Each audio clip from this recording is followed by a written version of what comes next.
ഉത്തരേന്ത്യൻ സംസ്ഥാനങ്ങളിൽ അതിശൈത്യം തുടരുകയാണ്. കനത്ത മൂടൽമഞ്ഞും വായു മലിനീകരണവും ഡൽഹിയിൽ ജനജീവിതത്തെ സാരമായി ബാധിച്ചു. വായു ഗുണനിലവാര സൂചിക മോശം അവസ്ഥയിൽ തുടരുകയാണ്.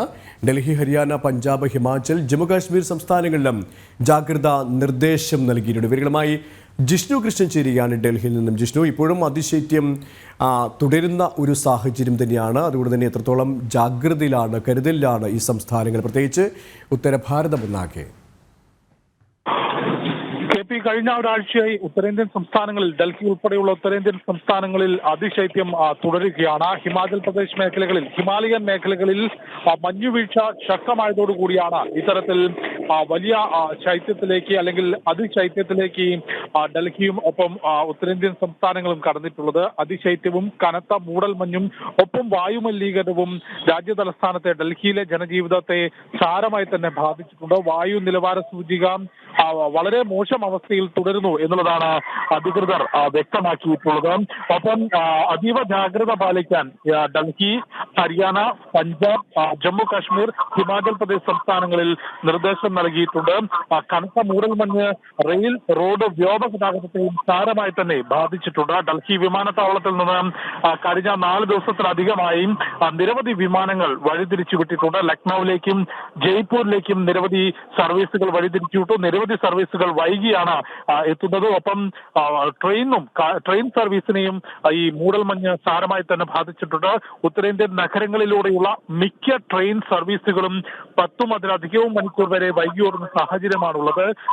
ഈ ഡൽഹി ആണെങ്കിലും ചണ്ഡീഗഡ്, ഗ്വാളിയർ തുടങ്ങിയിട്ടുള്ള ഉത്തരേന്ത്യൻ നഗരങ്ങളിലെല്ലാം തന്നെ കാഴ്ചപരിധി 10 മീറ്ററിനും 50 മീറ്ററിനും വരെ ഇടയിലെത്തിയിട്ടുള്ള സാഹചര്യമുണ്ട്. അതുകൊണ്ട് തന്നെ രാത്രികാല യാത്രകൾ പരമാവധി ഒഴിവാക്കണം എന്ന നിർദ്ദേശം നൽകിയിട്ടുണ്ട്. പ്രത്യേകിച്ച് നിലവിൽ വലിയ വിനോദസഞ്ചാരികളുടെ ഒഴുക്ക് ഉത്തരേന്ത്യൻ സംസ്ഥാനങ്ങളിലേക്ക് എത്തിയിട്ടുണ്ട്. പ്രത്യേകിച്ച് ഹിമാലയൻ മേഖലയിൽ മഞ്ഞുവീഴ്ച ആരംഭിച്ചതോടെ ഹിമാചൽ പ്രദേശും ഉത്തരാഖണ്ഡും ജമ്മു കാശ്മീരും ഉൾപ്പെടെയുള്ള സ്ഥലങ്ങളിലേക്ക് വിനോദസഞ്ചാരികളുടെ ഒഴുക്കാണ് എത്തുന്നത്. അതുകൊണ്ട് കാലാവസ്ഥാ നിരീക്ഷണ കേന്ദ്രത്തിന്റെ മുന്നറിയിപ്പുകൾ കൃത്യമായി പരിശോധിച്ച് അതിനനുസൃതമായി യാത്ര ക്രമീകരിക്കണമെന്നും രാത്രി യാത്ര ഒഴിവാക്കണമെന്നും അതീവ ജാഗ്രത പാലിക്കണം. ജിഷ്ണു, ഇത്തരത്തിലുള്ള ഒരു നിർദ്ദേശങ്ങൾ നൽകി കഴിഞ്ഞ ദിവസമാണ് ഈ ജമ്മുവിലും ഹരിയാനയിലും ഡൽഹിയിലും അടക്കം റെഡ് അലർട്ട് പ്രഖ്യാപിക്കുന്ന ഒരു സാഹചര്യം ഉണ്ടായത്. കാരണം അത്രത്തോളം ജനജീവിതം ദുസ്സഹമാകുന്ന ഒരു സാഹചര്യം, പ്രത്യേകിച്ച് ഈ രാജ്യ തലസ്ഥാനമായ ഡൽഹിയിലേക്ക് എത്തുമ്പോൾ ജിഷ്ണു പറഞ്ഞതുപോലെ തന്നെ ഈ വായു മലിനീകരണ തോതും വർദ്ധിക്കുന്ന ഒരു സാഹചര്യമുണ്ടല്ലോ. അതുകൊണ്ട് തന്നെ കൂടുതൽ നിയന്ത്രണങ്ങളിലേക്ക്, ഈ വാഹന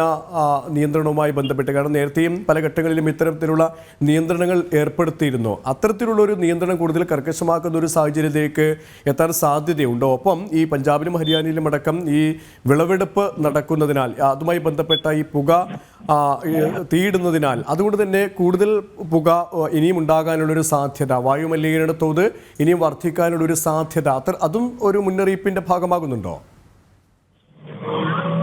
വായു നിലവാര സൂചിക വളരെ മോശം അവസ്ഥയിലാണ് ഡൽഹിയിൽ തുടരുന്നത്. അതിന് ഒന്ന്, ഇപ്പോൾ സൂചിപ്പിച്ചതുപോലെ ഹരിയാന, പഞ്ചാബ് മേഖലകളിൽ വയലുകളിൽ കർഷകർ തീവയ്ക്കുന്നത്, അതായത് അടുത്ത വിള നടുന്നതിന് മുന്നോടിയായി വയലുകളിൽ തീവയ്ക്കുന്നത് വലിയ തോതിൽ കാരണമായിട്ടുണ്ട്. ഒപ്പം അന്തരീക്ഷത്തിൽ കനത്ത മൂടൽമഞ്ഞ് നിലനിൽക്കുന്നതും ഈ വായു മലിനീകരണത്തിന്റെ വലിയൊരു കാരണമാണ്. അതുകൊണ്ട് അതീവ ജാഗ്രത പാലിക്കാൻ നിർദ്ദേശം നൽകിയിട്ടുണ്ട്. ഈ സാഹചര്യത്തിൽ ശ്വാസകോശ സംബന്ധമായ അസുഖങ്ങളുമായി ചികിത്സ തേടുന്നവരുടെ എണ്ണം വളരെയധികം കൂടുതലാണ് എന്നുള്ളതാണ് വ്യക്തമാക്കിയിട്ടുള്ളത്. ഈ മൂടൽമഞ്ഞ് 2 ദിവസം കൂടി നിലനിൽക്കും എന്നുള്ളത് കാലാവസ്ഥാ നിരീക്ഷണ കേന്ദ്രം വ്യക്തമാക്കിയിട്ടുണ്ട്. അത് പ്രത്യേകിച്ച് ജമ്മു കാശ്മീർ, ഹിമാചൽ, ഉത്തരാഖണ്ഡ് സംസ്ഥാനങ്ങളിലാണ് കനത്ത മൂടൽമഞ്ഞ് നിലനിൽക്കുന്നത്. അവിടേക്ക് വിനോദസഞ്ചാരികളുടെ വലിയ ഒഴുക്ക് കൂടിയുള്ള സാഹചര്യത്തിൽ അതീവ ജാഗ്രത പാലിക്കാൻ നിർദ്ദേശിച്ചിട്ടുണ്ട്. KP.